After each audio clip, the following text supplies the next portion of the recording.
Atmore Prison, Alabama death chamber had seen hundreds of executions, but Teresa Lawson had waited 15 years for this one. The sole survivor of Nathan Cole's brutal farmhouse attack that left her parents and younger sister dead had fought through trauma, multiple surgeries, and crushing survivor's guilt just to reach this moment where she could watch the monster who destroyed her family take his final breath. The prison chaplain had finished his prayers, and the warden asked the standard question about final words. Cole, who had never spoken during his trial or appeals, suddenly turned his head directly toward the witness room, his eyes finding Teresa's through the reinforced glass. With unsettling precision, his voice clear and steady, as he began describing details of that blood-soaked night that had never been released to the public, naming the song that had been playing on her sister's radio, the specific book her father had been reading when the attack began, and most disturbingly, the words her mother had whispered to Teresa as she hid her in the closet, telling her daughter to stay silent no matter what she heard, no matter what happened. Teresa's legs buckled beneath her as Cole continued revealing intimate family moments. He couldn't possibly have known unless he had been watching the family for weeks before the murders, his words confirming the terrible suspicion that had haunted her nightmares for 15 years, that the nightmare hadn't begun randomly, but had been meticulously planned by someone who knew exactly who they were targeting and why. The fluorescent lights of Atmore Prison's death chamber cast an unnatural glow across the sterile room. Teresa Lawson sat rigid in the front row of the witness area, her knuckles white against the wooden chair arm. 15 years of waiting had led to this moment. 15 years since she'd crawled out from the farmhouse closet to find her world shattered in blood and silence. "Are you sure you want to do this alone?" the victim advocate had asked hours earlier, concern etching her tired face. Teresa had simply nodded. Some journeys had to be walked alone, and watching Nathan Cole die was the final step in hers. Through the reinforced glass, the execution team moved with practiced efficiency. Their faces betrayed nothing. No emotion, no hesitation, just the mechanical precision of people performing a grim task they'd done many times before. Alabama's death chamber had claimed 223 lives since 1927. Cole would be number 224. Outside, storm clouds gathered over Atmore, the distant rumble of thunder punctuating the heavy silence inside. The air conditioning hummed steadily, almost loud enough to drown out Teresa's pounding heart. Almost. "Procedure will begin in 5 minutes," announced the unseen voice through the speaker system. Teresa studied the man strapped to the gurney. Nathan Cole looked smaller somehow than the monster who had lived in her nightmares. His prison pallor and thinning hair made him seem ordinary, just another aging inmate, rather than the demon who had wielded the blood-stained hunting knife they found beside her sister's body. Cole stared at the ceiling, his expression blank. He hadn't spoken a word during his trial, hadn't testified in his own defense, or offered any explanation during sentencing. The prosecutors called him remorseless. His own attorneys described him as detached from reality.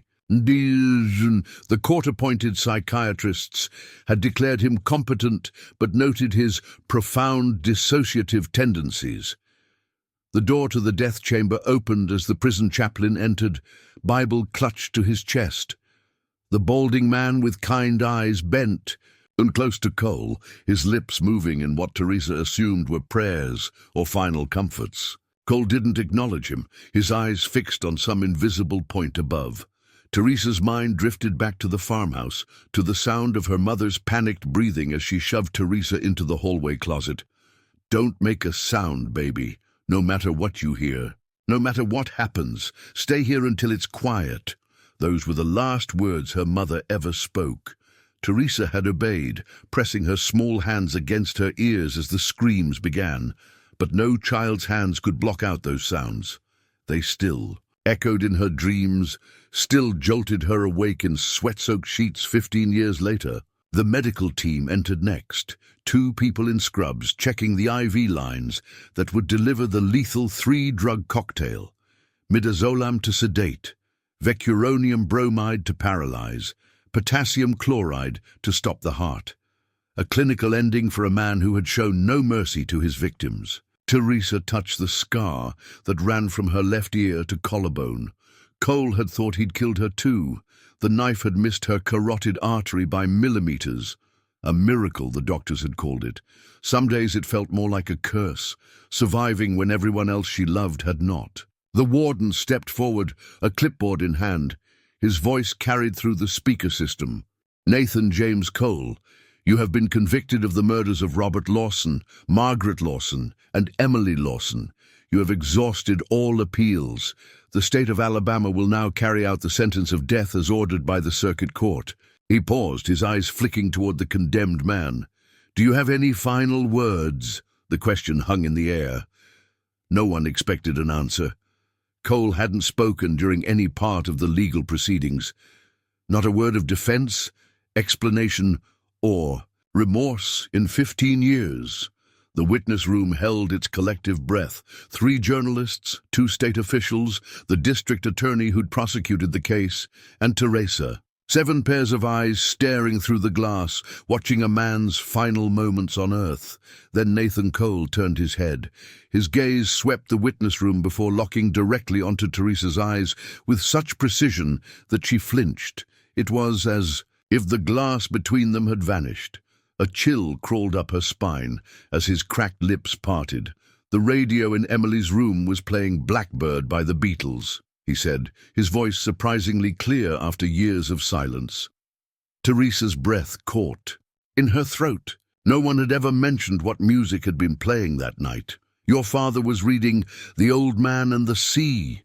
Dog-eared the page when he heard the back door open. The room began to spin. That detail had never been released. The book had been logged as evidence, but the specific title had been kept from public records to screen out false confessions. Cole continued, his eyes never leaving hers. "Your mother whispered to you, 'Don't make a sound, baby. No matter what you hear, no matter what happens, stay here until it's quiet.'" Teresa's legs buckled beneath her. The chair scraped loudly against the floor as she clutched the seat to keep from collapsing. Those words, her mother's exact words, had never been shared with anyone. Not the police, not the prosecutors, not even her therapist. She had kept them locked inside, a final sacred moment with her mother. Cold sweat broke out across her forehead as Cole continued speaking, describing the layout of Emily's bedroom, the color of the curtains in the kitchen, the family photo on the hallway wall. Details only someone who had been inside their home would know.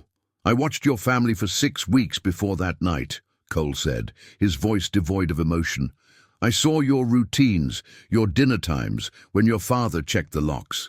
The district attorney was on his feet now, his face pale. The journalists scribbled frantically. The warden looked between Cole and the witness room, uncertainty breaking his professional mask, but Teresa could only hear the blood rushing in her ears as the terrible truth crystallized. This wasn't random. Her family hadn't just been unlucky. They had been chosen, studied, hunted. As the drugs began to flow through the IV line, Cole's final words reached her through the glass. "They were never the target, Teresa. You were." Teresa felt hands guiding her out of the witness room, voices asking if she needed medical attention. Her body moved mechanically, but her mind remained frozen in that moment. Cole's eyes locked on hers, his voice speaking words no one should have known. "Miss Lawson, do you need to sit down?" The victim advocate's voice penetrated the fog. The hallway outside the execution chamber felt too bright, too narrow. Prison guards stood at attention, their faces betraying uncomfortable curiosity. News of Cole's shocking final statement had already spread through the facility like electricity. "I need air," Teresa managed to say, her voice sounding distant to her own ears. District Attorney Martin Grayson appeared beside her, his normally commanding presence diminished by what they'd witnessed. Teresa, what he said in there. Grayson's voice trailed off, uncertainty replacing the confident tone that had once promised her justice would be served. Outside, rain had begun to fall, drumming against the prison's concrete exterior. The storm that had threatened all evening had finally broken. Teresa welcomed the cool drops against her face as they exited through a side door, away from the media gathering at the main entrance. He knew things, she whispered, more to herself than to Grayson, things nobody could have known. The farmhouse attack had been the centerpiece of Grayson's career, the brutal murder of a respected local doctor, his wife, and their younger daughter. The case that had transformed him from an ambitious prosecutor to the youngest DA in county history. He'd built the prosecution on physical evidence, Cole's fingerprints on the back door frame, his boot prints in the flower bed, the hunting knife, with blood from all 4 victims. But Teresa now realized there had never been a motive, never an explanation for why a drifter with a minor criminal record had targeted the Lawson family on that rainy April night 15 years ago. "We need to talk," Grayson said, guiding her toward his sedan. "But not here." The drive from Atmore to the small motel where Teresa had booked a room passed in silence. The windshield wipers beat a hypnotic rhythm against the glass as her mind replayed Cole's words on endless loop. "They were never the target, Teresa. You were. Why her? She had been 17, a high school junior with ordinary teenage dreams. Good grades but not exceptional. Popular enough but not standout. Nothing that would make her the focus of such incalculated hatred." In her motel room, Teresa sank onto the edge of the bed, while Grayson paced the faded carpet. "We need to consider the possibility that Cole wasn't working alone," he finally said, loosening his tie. "That someone gave him that information." Teresa shook her head. "Nobody knew what my mother said to me. Nobody. Could you have mentioned it to someone? Maybe right after, when you were in shock?" "I didn't tell the police. I didn't tell you. I didn't even write it in my journal." Her voice hardened. "Those were her last words to me. I kept them private, sacred, mine." Grayson ran a hand through his graying hair. At 52, he looked older tonight than she'd ever seen him. The case that made his career was unraveling before his eyes. "Cole had to have been watching your family," he muttered. "Just like he said. For 6 weeks. Teresa stood up suddenly, adrenaline cutting through her shock. 6 weeks. How did no one notice? We lived on 40 acres, but it wasn't isolated. Neighbors drove by. Mail got delivered. She moved to the window, pulling back the curtain to stare. Into the rainy darkness. Had someone been watching her then, just as they might be watching her now? "We need to pull the original case files," Grayson said. "All of them. There must be something we missed." Teresa turned back to him, studying. The man who had guided her through the trial, who had promised her that Nathan Cole would pay for destroying her family. For 15 years, she had trusted him completely. "You never found a motive," she said quietly. Grayson wouldn't meet her eyes. "We didn't need one. The evidence was overwhelming. But you looked for one." "Of course we did." "And?" Grayson sighed, heavily dropping into the room's single chair. "There were theories." "What theories?" "Your father treated Cole once." "Did you know that?" Teresa felt her heart skip. "No. 3 months before the murders. Cole came into the ER with a workplace injury. Your father was the attending physician. And you didn't think that was relevant to tell me?" "It didn't seem significant. Your father treated thousands of patients. There was nothing in the medical records to suggest any incident." "What else?" Teresa demanded, a new anger rising through her shock. "What else didn't you tell me?" Grayson's silence confirmed her suspicion. "There was a letter," he finally admitted, "found in Cole's motel room after his arrest. It mentioned your family, but not by name. just referred to the doctor. And payment coming due. Teresa stepped closer. Who was it from? It was unsigned, typewritten. Forensics found nothing useful on it, and you buried it. Not a question. We focused on the physical evidence. The letter was circumstantial at best, potentially confusing to a jury. Teresa felt 15 years of certainty crumbling beneath her feet. The neat, tragic story she had lived with, random violence that destroyed her family, was transforming into something darker and more complex. I need to see everything, she said. Every report, every photograph, every piece of evidence. Teresa, it's been 15 years. And Nathan Cole just told me I was the target right before you executed him. So either he was lying to torture me one last time, or there's something in those files that might explain why my family really died. Her voice broke on the final words, the enormity of what Cole had revealed finally crashing through her shock. I'll make some calls in the morning, Grayson said, rising to leave. Try to get some rest. After he left, Teresa sat motionless on the bed, rain still beating against the window. Sleep would not come tonight. Instead, names and faces from the past began to surface in her memory, connections she had never thought to make before. Who would have wanted a 17-year-old girl dead badly enough to kill her entire family? Morning arrived with harsh clarity. Sunlight streaming through the thin motel curtains Teresa had forgotten to close. She hadn't slept. The digital clock blinked 7:28 a.m., though time had become meaningless, a stream of moments filled with Cole's words playing on repeat. Her phone showed 17 missed calls. Reporters, the victim advocate, Grayson, one from a number she didn't recognize. The execution of Nathan Cole had become something entirely different from what anyone expected. And now everyone wanted her perspective, her reaction, her trauma freshly exposed. Teresa showered mechanically, letting hot water pound against muscles tight from a night spent sitting rigid against the headboard. The bathroom mirror revealed a woman she barely recognized. Eyes hollow from shock, new lines etched around her mouth. At 32, she looked a decade older this morning. The knock at her door came as she was pulling on her jacket. "Teresa, it's Martin. We need to talk." Grayson looked as sleepless as she felt, his suit rumpled and yesterday's shadow darkening his jaw. He carried a cardboard file box, the kind used for storage in county records. "I pulled what I could," I said, setting the box on the small table by the window. "Called in some favors to access the evidence archive before hours." Teresa stared at the box, suddenly uncertain. For 15 years, she had believed justice had been served. The neat, terrible story of Nathan Cole murdering her family had been painful but comprehensible.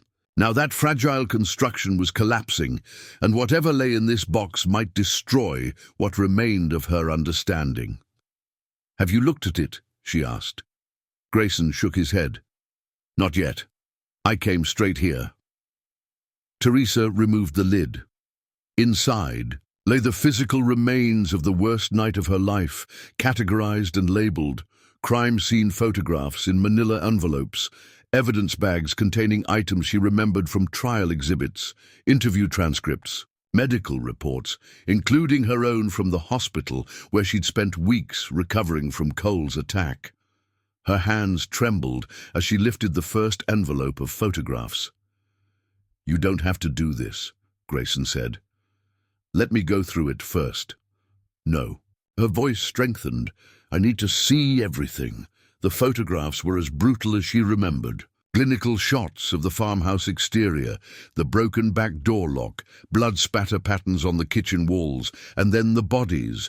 Her father in his reading chair, her mother near the hallway, Emily in her bedroom. The closet door, partially open, where responding officers had found 17-year-old Teresa, throat slashed, but somehow alive. Teresa forced herself to study each image methodically, separating herself from the emotional reality they represented. She wasn't that terrified teenager anymore. She was a survivor looking for answers. "Here," Grayson said, pulling out a thin file. "The letter I mentioned. The paper inside was yellowed with age, the typewritten text faded but legible. The doctor thinks he's untouchable. He believes his status protects him from consequences. He is mistaken. Payment comes due for all debts. The family will learn this lesson together. No signature, no specific threats, just vague, ominous promises." "There's more," Grayson said, handing her another file. "Cole's employment records. He worked for Meridian Construction for 3 months before the murders." Teresa scanned the documents. "Meridian? Why does that sound familiar?" "They were contracted for the hospital expansion project. Your father sat on the board that approved it. A connection, however tenuous." Teresa set the files aside and continued, through the box, methodically examining each item. Interview transcripts from neighbors yielded nothing unusual. Her father's patient logs showed hundreds of names, Cole's just one among many. At the bottom of the box, she found a small evidence bag containing a single key. "What's this?" Grayson frowned, taking the bag. "Safety deposit box key, found in Cole's motel room. Did you ever open it?" "We tried. Checked every bank in 3 counties. Never found a matching box." Teresa turned the bag over. The evidence. And tag noted, "Key 4472B, recovered from suspect's possession." What about storage units, P.O. boxes? Check those too. Dead end. Teresa set the key aside and returned to the crime scene photos, something nagging at her subconscious. She spread them across the bed, arranging them room by room, as if reconstructing the house. Her gaze fixed on a photo of her father's home office. The desk calendar visible in the image showed April 12th, the day of the murders. Scrawled in her father's handwriting was a single notation, 4472, 2 p.m. Teresa snatched up the evidence bag with the key. 4472B, she whispered. "It wasn't a bank box. It was a patient file." Grayson moved beside her, studying the calendar. "How do you know?" "Dad used numbered files for his private practice patients, separate from the hospital system."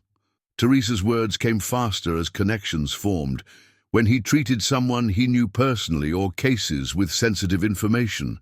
The hospital administration never knew. Why would your father keep separate records?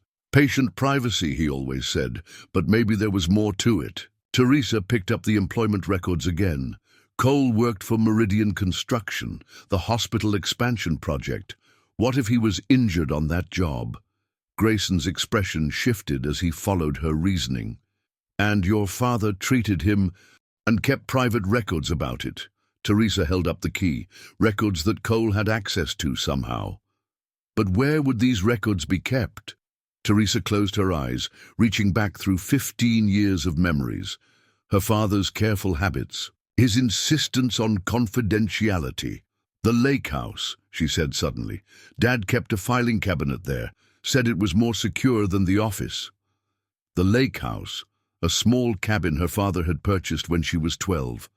The family retreat that had mysteriously been excluded from her parents' estate, transferred to a trust months before the murders. "It's still there," she continued. "I never sold it. Couldn't bear to, but couldn't stand to visit either." Grayson was already reaching for his keys. "It's about 2 hours from here. We should go now." Teresa gathered the key and relevant files, returning the rest to the box. As she prepared to leave, her phone buzzed with another call from the unknown number. She silenced it without answering. Whatever answers awaited at the lake house, she sensed they would only lead to more questions and potentially more danger. Nathan Cole was dead, but his final words suggested a larger conspiracy that had remained hidden for 15 years. And if she truly had been the target all along, who was to say they weren't still watching, waiting, making sure their secrets remained buried? The lake house stood exactly as Teresa remembered, a modest A-frame cabin nestled among pine trees, overlooking the still waters of Lake Martin. 15 years of neglect showed in the weathered dock, the overgrown path, and the layer of pine needles covering the roof. Nature had begun the slow process of reclaiming the structure, but it remained intact. A time capsule preserving memories Teresa had tried desperately to forget. "I pay the property taxes," she explained as Grayson parked beside the cabin. "Had a service check for storm damage occasionally, but I haven't been inside since before—" She didn't need to finish the sentence. Before the night that had divided her life into before and after, the key was where it had always been, hidden in a fake rock beside the front steps. Some habits were too ingrained to break, even after tragedy. The lock resisted at first, then yielded with a reluctant groan. Stale air rushed out as Teresa pushed the door open. Dust motes danced in the sunlight that streamed through dirty windows.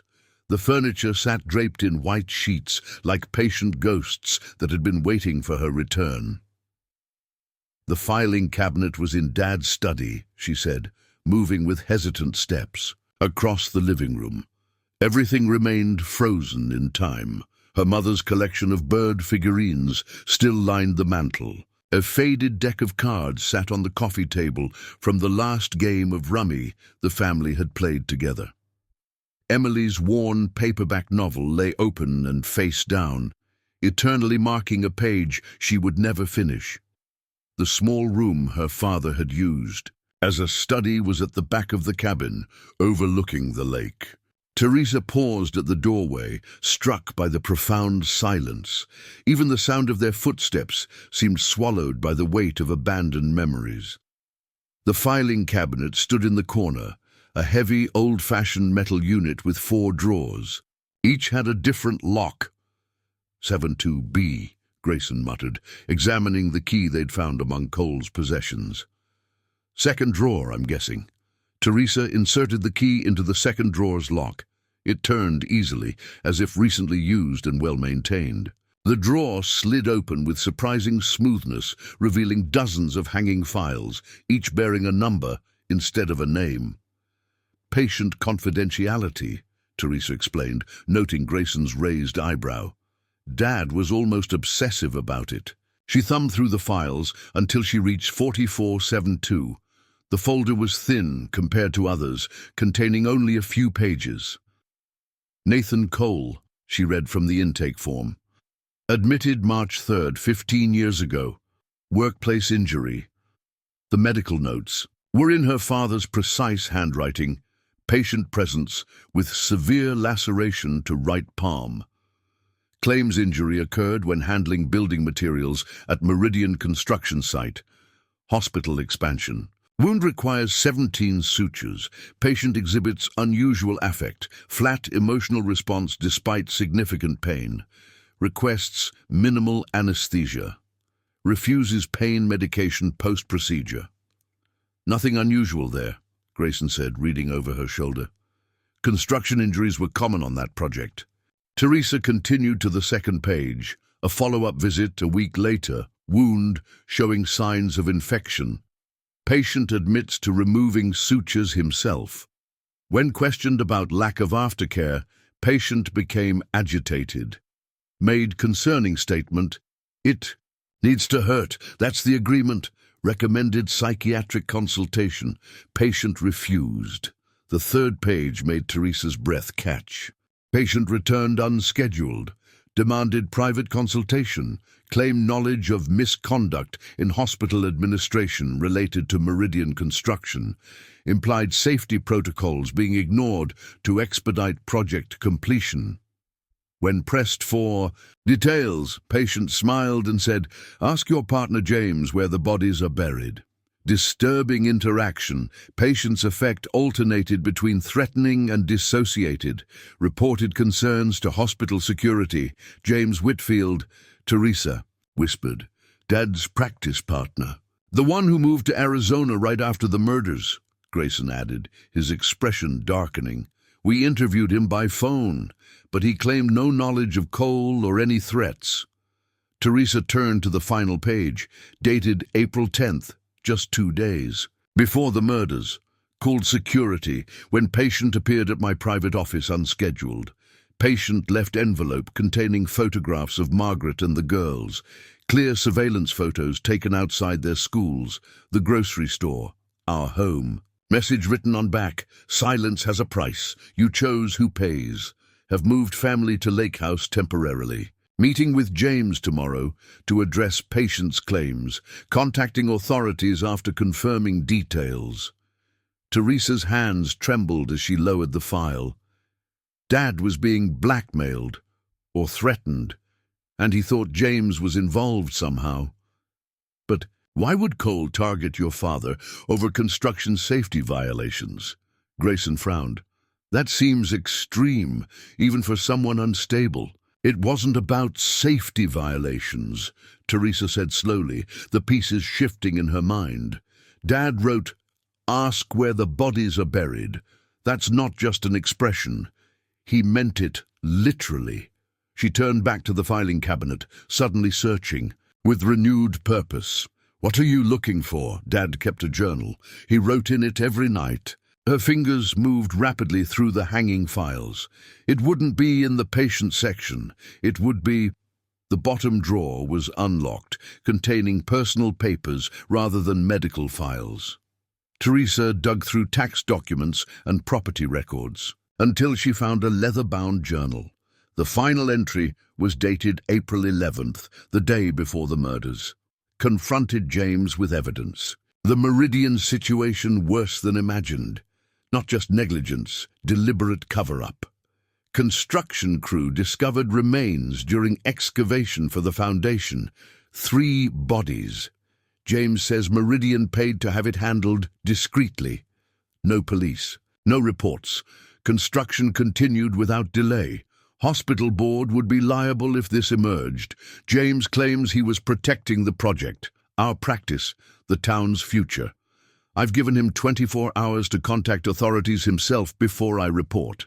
Everything Cole was their cleanup man. Now he's unhinged, threatening my family. We'll stay at the lake through the weekend. Told Margaret everything tonight. She agrees we need to go to the FBI, not local police.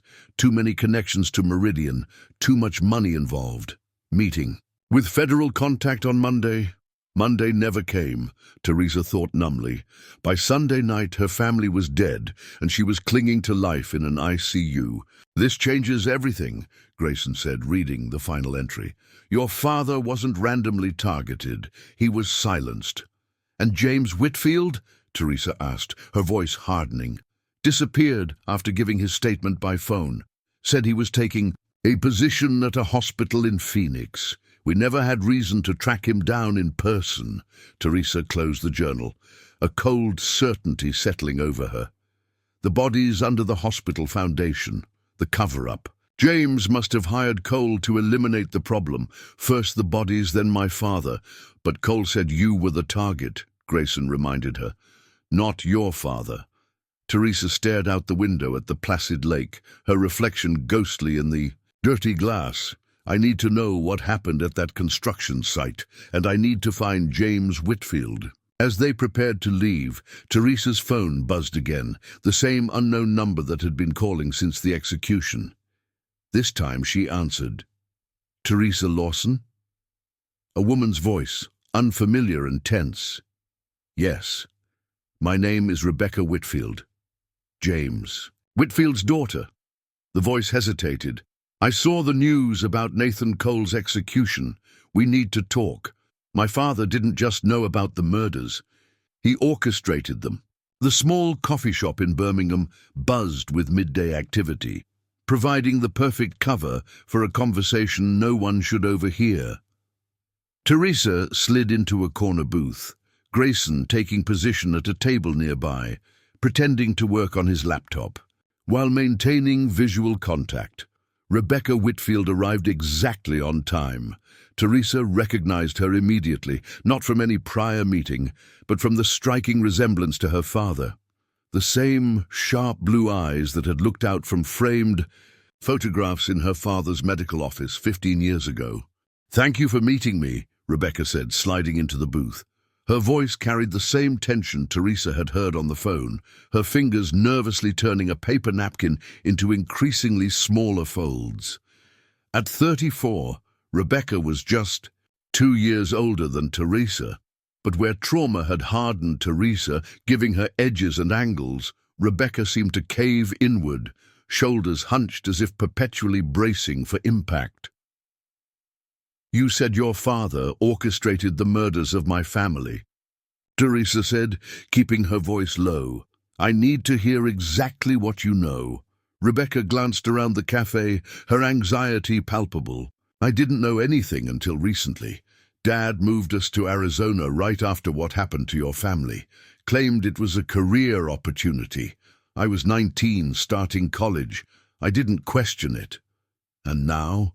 My father is dying. Pancreatic cancer. The doctors gave him weeks." Rebecca's hands trembled as she reached for her water glass. "He started talking 3 days ago, confessing things. At first I thought it was the pain medication making him confused. Then I realized he was lucid. He was unburdening himself."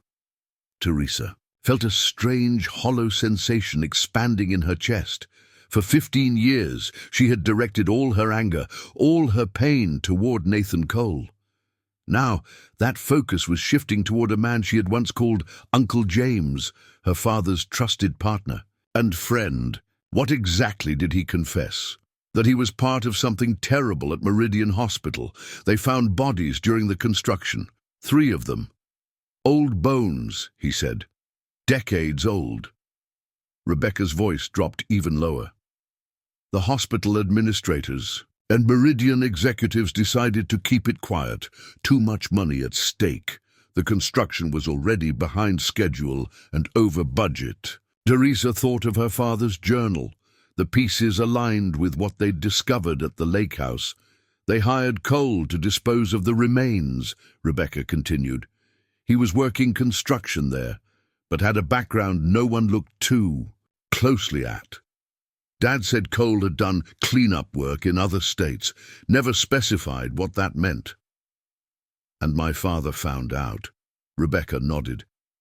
"He discovered what they'd done and confronted my father, said he was going to the FBI." She paused, visibly struggling with what came next. "Dad said he went to the hospital board members who were involved. They decided your father couldn't be allowed to talk. So they sent Cole to kill him." Teresa's voice was flat, emotionless, a defense mechanism she'd perfected over years of therapy.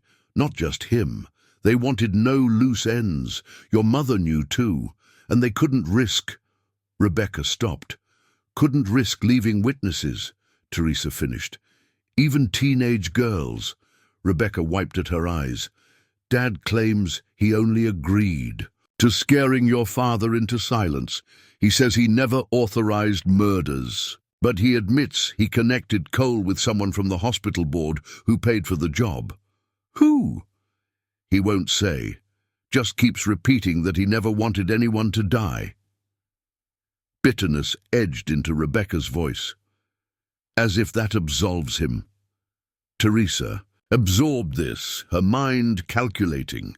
Multiple conspirators, hospital administrators, construction executives, her father's partner, all complicit in covering up the original bodies, then in silencing her family. "But something doesn't make sense," Teresa said. Cole's final words. He said I was the target. Not my father, not my family. Me specifically.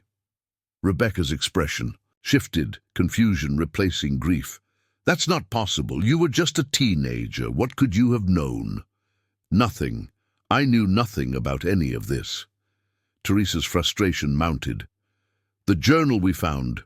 My father only wrote that he told my mother, not me or Emily." Rebecca hesitated, then reached into her purse, removing a folded paper. "Dad's been writing things down too. Things he couldn't say aloud.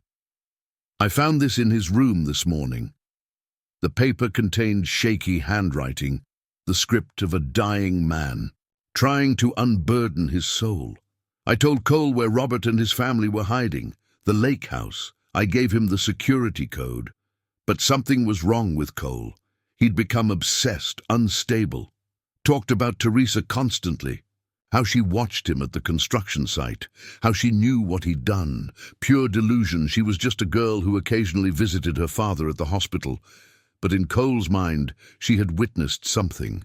Something involving the original bodies. He became convinced she could identify him. When they found the girl alive, I knew Cole had targeted her specifically. The others were just obstacles. God forgive me, I never warned Robert that Cole was fixated on his daughter. Teresa read the words twice, trying to process them. This makes no sense. I barely remember Cole. I might have seen him at the hospital when visiting Dad, but we never spoke. Dad's note mentions the original bodies, Rebecca pointed out. The ones found during construction. Could you have been there when they were discovered? Teresa shook her head, then stopped as a fragment of memory surfaced. A spring afternoon, her father showing her the hospital expansion site. She'd been bored, wandering near the construction barriers while he spoke with the project manager. There was a day, she said slowly. During spring break that year, I went with Dad to the hospital. They were excavating for the new wing's foundation. The memory crystallized further. Yellow construction tape, the smell of freshly turned earth, her teenage curiosity drawing her closer to the massive hole where workers had gathered, their voices urgent but hushed. I saw them digging, Teresa continued, the realization dawning. There was a commotion, workers pointing at something. I took pictures. Pictures. For a school project, photography class. I was documenting the hospital expansion. Teresa's heart raced as connections formed. I never showed them to anyone. The shots didn't come out well, too far away, too dark in the excavation pit. I forgot about them. Rebecca leaned forward. Cole must have seen you taking photos. In his unstable mind, he became convinced you had evidence. Evidence of bodies no one was supposed to find. Teresa's voice hardened. Bodies that got my family killed. The implications expanded outward like ripples on water. Cole had been the weapon, but others had aimed him. Her father's partner, hospital board members, Meridian executives. People with reputations, careers, and freedom built on her family's graves. Teresa folded Rebecca's paper and tucked it into her pocket. I need the names of everyone involved. Everyone who knew.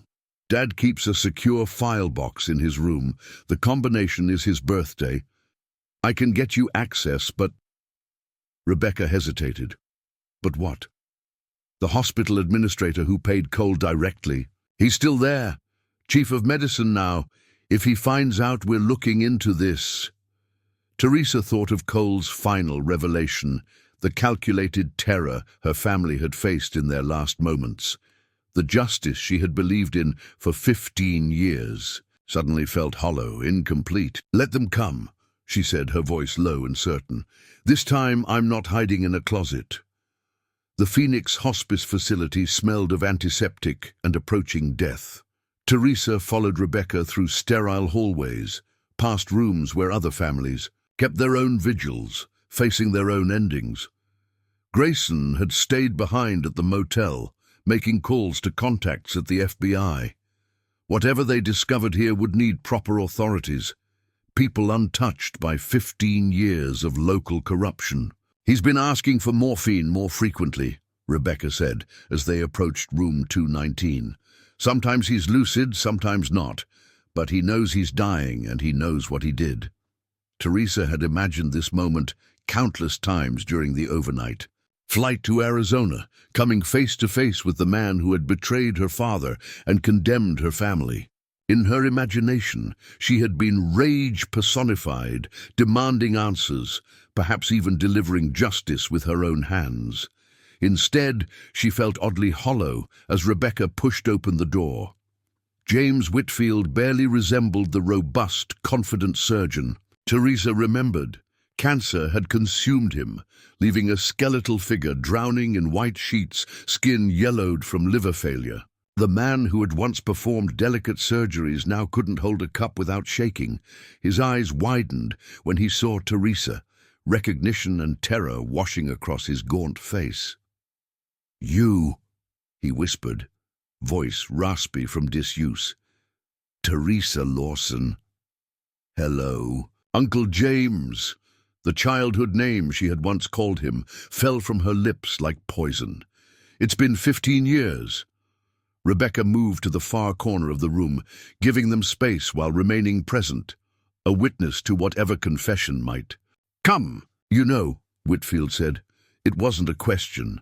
I know Cole was sent to silence my father. I know you gave him our location."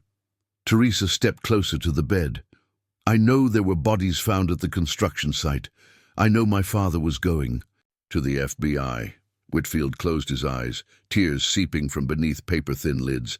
"I never wanted them to die, any of them. But they did. While you built a new life in Arizona.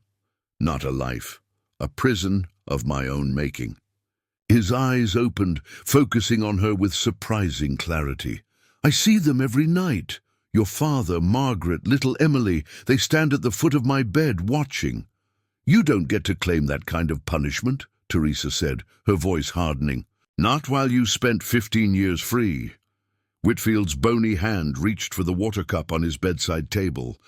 Rebecca moved to help him, but Teresa was faster, holding the straw to his lips while he sipped.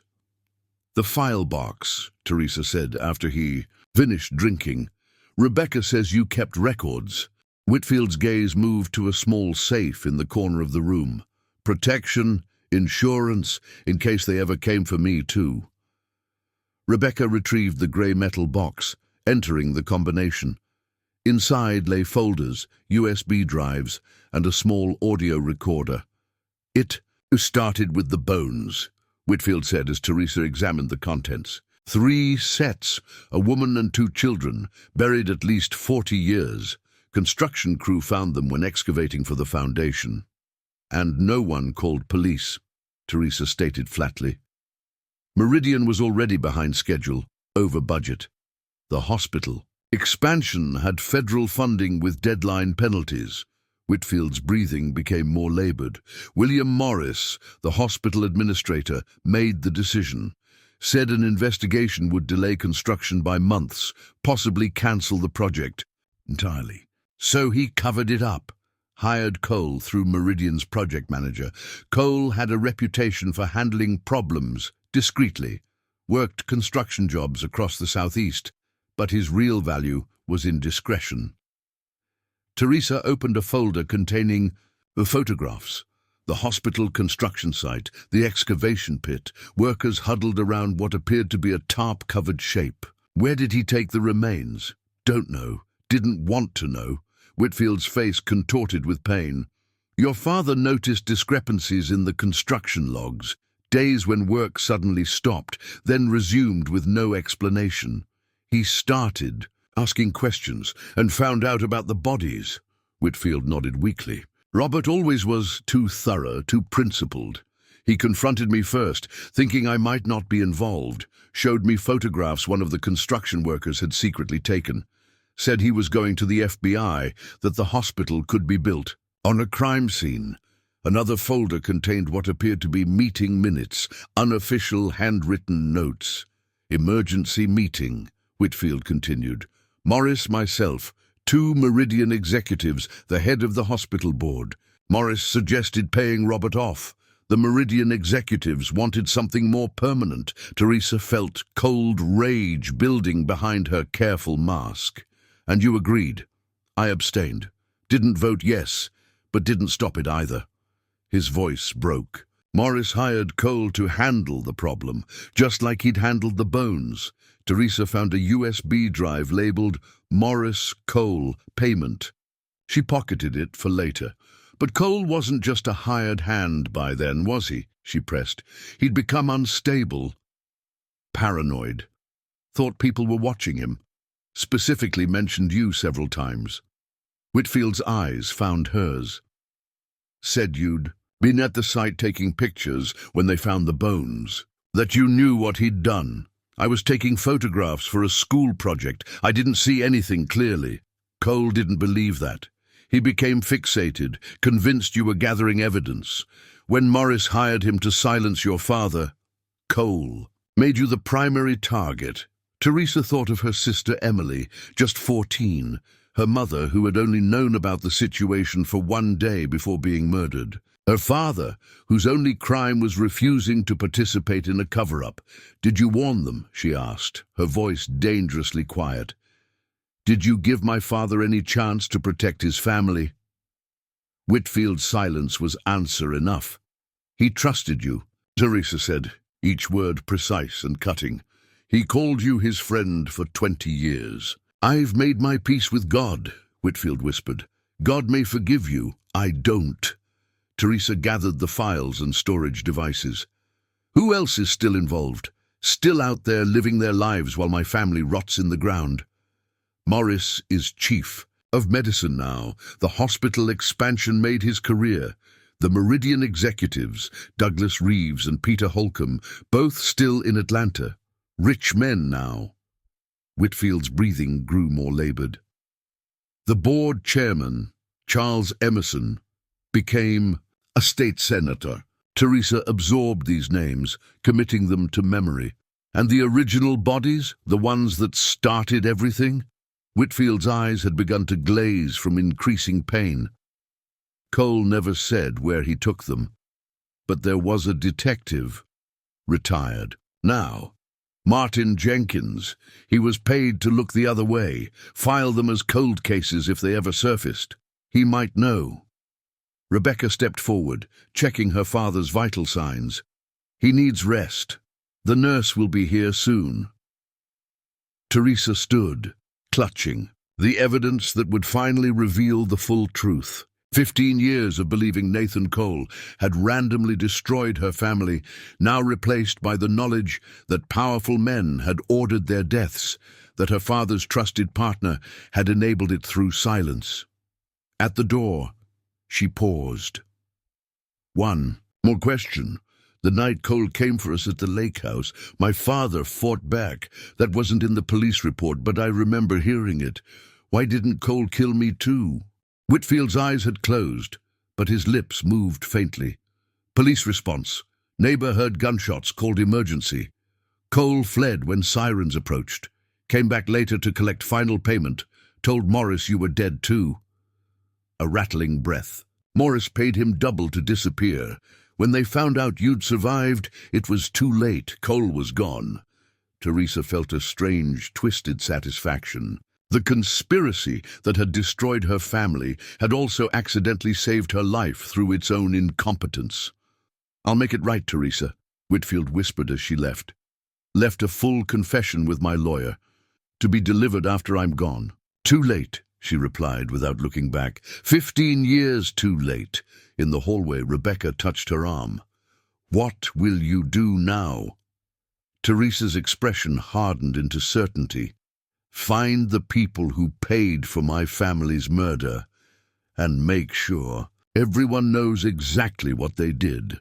The Atlanta skyscraper that housed Meridian Construction's headquarters gleamed in the morning sun, its glass facade reflecting clouds and blue sky like a pristine mirror. Nothing about its polished exterior suggested the rot Teresa knew festered inside, the kind of corruption that buried bodies, both literal and figurative. Douglas Reeves still serves as CEO, Grayson said, reviewing notes on his tablet as they sat in the car across the street. Peter Holcomb retired 3 years ago, but remains on the board of directors. Both men were present at the meeting where your father's fate was decided. Teresa watched employees stream through the revolving doors, beginning another ordinary workday. How many of them knew what their executive leadership had done 15 years ago? How many careers had been built on the foundation of her family's graves? The FBI is reviewing everything we provided, Grayson continued. Agent Markson seems convinced there's enough evidence to open a formal investigation, but these things take time. Time is exactly what they've already had. 15 years of it. Teresa's voice remained steady, but her grip on the file folder, in her lap, tightened. I'm not waiting for bureaucracy to catch up to justice. Inside that folder lay copies of James Whitfield's meticulous records, meeting notes, payment transactions to Cole, emails discussing the problem of Dr. Robert Lawson. The originals were now in FBI possession, but Teresa had insisted on keeping copies. Insurance, she'd called it. Grayson hadn't argued. "What's your plan here, Teresa? You can't just walk into their offices and confront them." But that was exactly what she intended to do. The security desk in the lobby presented only a minor obstacle. Teresa had spent the previous day researching, preparing her approach. She smiled at the guard, presenting credentials that identified her as Sarah Reynolds. "From the Alabama Medical Review Board. I have an appointment with Mr. Reeves regarding historical projects." The lie flowed easily, practiced in her hotel room mirror until it sounded like truth. The guard made a perfunctory call upstairs, then nodded, printing a visitor badge. 42nd floor. His assistant will meet you at the elevator." Grayson, waiting outside as agreed, sent a text. "Be careful. These people ordered murders once before." The elevator ascended with cruel efficiency, each floor marking another step toward a confrontation 15 years in the making. Teresa used the time to center herself, to lock away the emotional turmoil that threatened to disrupt her focus. She hadn't survived a slashed throat and the murder of her entire family to fall apart now. A young woman in a tailored suit met her when the doors opened. "Miss Reynolds, I'm Kate, Mr. Reeves's assistant. He has about 20 minutes before his next meeting." That should be sufficient. Teresa followed her through a maze of cubicles and glass-walled offices, noting security cameras, exit paths, witnesses, old habits from years of therapy for hypervigilance. Except now, her paranoia was justified. Douglas Reeves had aged well for a man in his 60s. Trim, tanned, with a full head of silver hair and the confident posture of someone accustomed to power. His corner office overlooked downtown Atlanta, the same view that had likely framed his decisions 15 years ago. "Ms. Reynolds," he greeted, extending his hand. "How can Meridian Construction assist the Alabama Medical Review Board today?" Teresa ignored his outstretched hand, instead reaching into her bag to retrieve her actual identification. "My name is Teresa Lawson," she said, watching recognition flash across his face like lightning. 15 years ago, you attended a meeting where the decision was made to murder my father, Dr. Robert Lawson, because he discovered bodies during your hospital construction project." Reeves' composed exterior cracked for just a moment before his corporate training reasserted itself. His hand dropped to his side as he assessed her with new, calculating eyes. "Kate!" he called to his assistant, who hovered near the door. "Please close the door and hold my calls." The young woman hesitated, clearly sensing the sudden tension, before complying. "Ms. Lawson," Reeves said after the door clicked shut. "I'm not sure what you think you know." "I know everything." Teresa placed Whitfield's files on his desk, spreading out meeting notes with Reeves's own initials, payment authorizations, email exchanges. James Whitfield kept records. Insurance, he called it. Before cancer took him, he made sure I received everything. Reeves stared at the documents, his composed facade slipping further. Nathan Cole's execution was on the news. Teresa continued. "Did you watch it? Did you wonder if he might talk before they killed him? I have no idea what your—" He did talk. Looked me right in the eyes and told me I was the real target. Told me things only someone who had watched my family could have known. Teresa leaned forward. That led me to Whitfield, who led me to you, William Morris, Peter Holcomb, and Charles Emerson, the 5 men who decided my family needed to die over some old bones and a construction deadline. Reeves sank into his chair, eyes darting toward his phone, his computer, perhaps calculating his options. These documents prove nothing. Old meeting. Notes about construction delays. Nothing here explicitly mentions. The FBI has the originals, Teresa cut him off, including the USB drives with the audio recordings. This visibly startled him. Audio recordings? Whitfield was paranoid enough to record the second meeting, the one where Morris suggested hiring Cole again, where you and Holcomb agreed it was the cleanest solution. Teresa wasn't actually certain what was on the recordings. They had been corrupted. The FBI's technical team still working to recover the data. But Reeves's reaction confirmed their contents. "What do you want?" Reeves finally asked, his voice lower, all pretense abandoned. "I want the truth about the original bodies, the ones found during construction. Who were they? Where did Cole take them?" Reeves hesitated, then seemed to deflate slightly. "We never knew who they were. Woman in her 30s, 2 children. Medical examiner, paid off, of course, estimated they'd been buried 40, maybe 50 years. And Cole? He never said where he took them. That was the point. We didn't want to know." Reeves rubbed his face.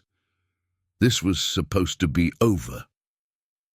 "It's been over for my family for 15 years, Teresa replied coldly. "They've been in the ground while you've been in this office, collecting bonuses and promotions built on their murder." Something shifted in Reeves then, a calculation, a decision. His posture straightened slightly as he reached for his phone. "I need to call my attorney." "Before you do," Teresa said, "you should know copies of everything have been sent to the Atlanta Journal-Constitution, the Washington Post, and 3 national television networks. If anything happens to me, anything at all, those files go public immediately." The lie came easily. She had considered such an insurance policy but hadn't yet implemented it. Still, the fear that flashed across Reeves's face suggested it was believable.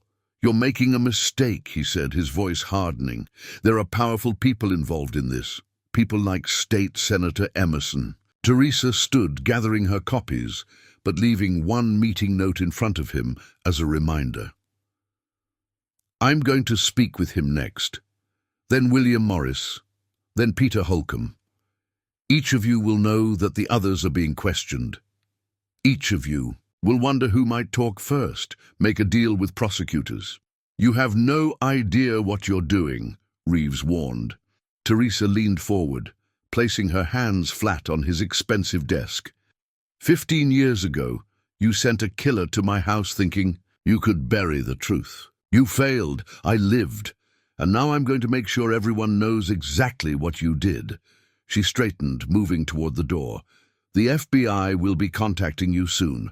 When they do, remember this conversation. Remember that I know everything. And consider whether you want to be the last one making a deal or the first." As she walked out of Reeves's office, Teresa felt something she hadn't experienced in 15 years, a sense of power over her own story. Nathan Cole had been executed, believing he'd taken his secrets to the grave. But his final words, meant to torture her, had instead become the key that unlocked the truth. Her family's killers had been hiding in plain sight all along, behind respectable titles and corner offices. But no longer. In the elevator descending from the 42nd floor, Teresa checked her phone. A text from Rebecca Whitfield. "My father died this morning. His confession is with his lawyer. It names everyone. Justice, so long delayed, was finally within reach." 3 months after Nathan Cole's execution, Teresa stood at her family's gravesite for the first time in years. The autumn leaves scattered across the cemetery rustled in the gentle breeze, nature's quiet accompaniment to her long-delayed mourning. The polished black granite headstone bore 3 names: Robert, Margaret, and Emily Lawson. Beloved father, mother, and daughter, the dates of their deaths, all identical, had once represented the end of Teresa's story. Now they marked only the beginning. "It's done," she said softly to the stone. "All of it." Behind her, Grayson waited, respectfully by the cemetery path, giving her privacy while maintaining his watchful presence. The habit of protection had not faded, even after the case had reached its conclusion. The morning edition of the Birmingham Herald lay folded beside the flowers Teresa had placed at the grave. The headline spoke volumes. Former state senator.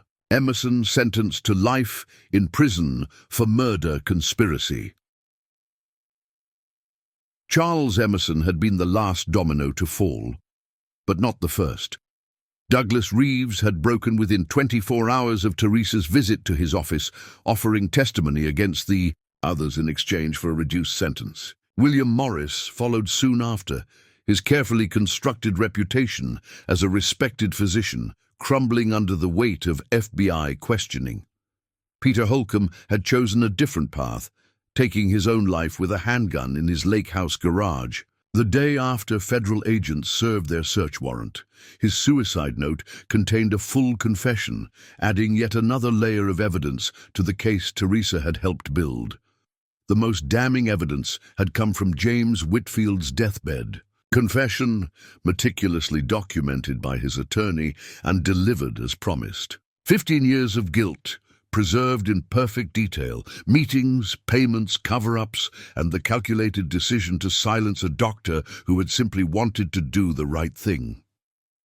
They found them, Teresa continued, addressing the headstone as if her family could hear. The original bodies from the construction site. Coal buried them in the Bankhead National Forest. A woman and her 2 children murdered in 1962. The FBI's forensic team had identified the remains as belonging to Gloria. Simmons and her children, Michael and Sarah, who had disappeared during a period of heightened racial tensions in Alabama. Gloria's husband had been a civil rights activist whose work had earned powerful enemies. Their murders had gone uninvestigated, their disappearance attributed to relocation. Until the hospital expansion project accidentally unearthed the truth. A truth powerful men had decided to bury once more. They have names now, Teresa said. They have justice too. She hadn't expected emotional closure from the legal proceedings. 15 years of therapy had taught her that justice and healing followed. Separate paths that sometimes never intersected. Yet standing here now, with the architects of her family's murder finally facing consequences, Teresa felt something shift within her. Not closure exactly, but perhaps permission to move forward without the weight of unanswered questions. Cole was telling the truth that night, she continued. He was watching our house for weeks. He was fixated on me because he thought I had photographs of the bodies. He didn't realize I never saw anything clearly, that my pictures showed nothing but blurry shapes in an excavation pit. Those photographs, recovered from a forgotten box in her childhood bedroom, had indeed shown nothing of evidentiary value. The irony was bitter. Her family had died over evidence that never existed. Emily, cut down at 14, would never graduate, never fall in love, never realize any of her potential. Her parents denied the future they had planned, the grandchildren they would never meet, all because of men who had valued money and reputation over human lives. A twig snapped behind her, and Teresa turned to see Rebecca Whitfield approaching, hesitantly, a small bouquet in her hands. "I hope it's okay that I came," Rebecca said, her voice tentative. "I needed to pay my respects." Teresa nodded, stepping aside to allow James Whitfield's daughter to place her flowers beside the headstone. Their unlikely alliance had strengthened over the months of investigation and trials. 2 women connected by tragedy, one who had lost her family to violence, another who had lost her father to his own terrible choices. Both left to make sense of legacies neither had chosen. My father's attorney delivered the last of his estate. "Paperwork yesterday," Rebecca said after a moment of silence. "He left everything to a victim compensation fund, with specific instructions that the Lawson case be prioritized." Teresa absorbed this information without comment. No amount of money could restore what had been taken from her, but there was a certain symmetry to Whitfield's final attempt at atonement. "The Simmons family's grandchildren will be at the memorial service tomorrow," Teresa said finally. 2 generations who never knew what happened to their loved ones. Now they can finally bury them properly. The FBI had arranged a proper burial for Gloria, Michael, and Sarah Simmons, the three people whose discovery had set the entire tragedy in motion. Teresa had insisted on attending, feeling a strange connection to these unknown victims whose fate had become entangled with her families. "Will you speak at the service?" Rebecca asked. Teresa nodded. "About how the truth refuses to stay buried, how justice might be delayed, but eventually finds its way to the surface." They stood in silence for several minutes, autumn leaves continuing, their gentle descent around them. Finally, Teresa placed her hand on the cool granite one last time. "I'm selling the lake house," she said, though whether to Rebecca or to her family's memory remained unclear. "And the farmhouse too. It's time." For 15 years, those properties had remained frozen in time, preserved scenes of both happy memories and ultimate horror. Teresa had been unable to live in them, but equally unable to let them go, as if selling them might somehow erase the last physical evidence of her family's existence. "What will you do now?" Rebecca asked as they walked back toward the cemetery. Path where Grayson waited, Teresa considered the question. The past 3 months had consumed her completely, the investigation, the arrests, the trials. She had lived solely for the pursuit of justice, putting everything else on hold. "I'm going back to school," she said, the decision crystallizing as she spoke it, "to finish what I started before all this happened. Medical school, like my father. It seemed fitting somehow. Robert Lawson had died because he refused to compromise his ethics as a physician. Teresa would honor that legacy by building one of her own." As they reached the cemetery gates, Teresa glanced back at the hill where her family rested. "Cole's last words were meant to break me," she said quietly. "Instead, they set me free. The truth, so long buried beneath lies and corruption, had finally emerged into the light. And Teresa Lawson, the girl who had survived against all odds, could finally begin to live again."